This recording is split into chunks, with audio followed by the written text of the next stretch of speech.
Hey guys, কেমন আছো? আশা করছি সবাই ভালো আছো। আমি অনেক ভালো আছি। তো আমার মিনি ব্লগে সবাইকে স্বাগত জানাই। তো দেখতেই পাচ্ছ এটা কোন জায়গা বলো তো? আমি এসেছিলাম মামা বাড়িতে।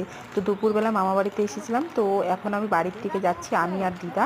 তো দিদাও আমাদের বাড়ি যাচ্ছে। তো এইটা হচ্ছে আমাদের মানে দিদার মামা বাড়ির রেলগেট, ঠিক আছে? তো আমরা যখন বাড়ি থেকে বেরোচ্ছিলাম না, তখন কি টোটো পাচ্ছিলাম না, তাই একটু হেঁটে হেঁটে যাচ্ছিলাম, যদি টোটো পেয়ে যাই তার জন্যই যাচ্ছিলাম। আর এই ছেলেগুলো কেন দৌড়চ্ছে বলো তো? বলছি, ছেলেগুলো দৌড়েছে কারণ আমরা যখন বাড়ি থেকে বেরিয়েছিলাম তখন কিন্তু বৃষ্টি ছিল না, আর এখন আমরা যখন অর্ধেক রাস্তায় চলে এসেছি দেখছি এক দু ফোঁটা করে বৃষ্টি পড়ছে।